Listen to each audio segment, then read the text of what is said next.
ఇండియాతో పాటు హిందువులపై కూడా అనుచిత వ్యాఖ్యలు చేశాడు అన్వేష్. తన వ్యాఖ్యలపైన ఇప్పుడు ఆయన స్పందించారు. నేను హిందువునే అంటూ మరో వీడియో కూడా విడుదల చేశాడు.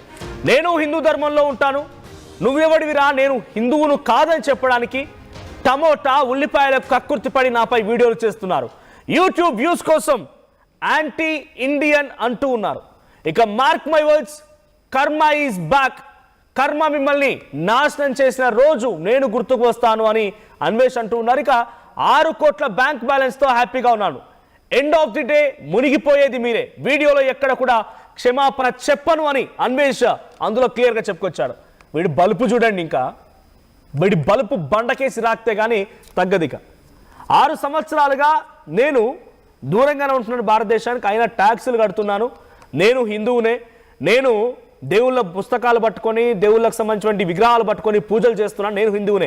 అరే బాగా బలిసి కొట్టుకుంటున్నటువంటి ఈ బక్వాస్ మాటలు ఏంటి? మరి నువ్వు హిందువు అయితే బలిసి కొట్టుకుంటున్నటువంటి ఈ బక్వాస్ మాటలు ఎక్కడి నుంచి వస్తున్నాయి? ఈ బలుపేంది? ఈ కండకావరం ఏంది? కేజీ కండలేవు గట్టిగా తిప్పి కొడితే ఈ బలుపేందుకు? మన స్థాయి కానప్పుడు మన స్థాయిలో మాట్లాడాలి. హిందూ దేవుళ్ళ గురించి మాట్లాడే స్థాయి అనేది ఏం మాట్లాడుతున్నా ఆయన?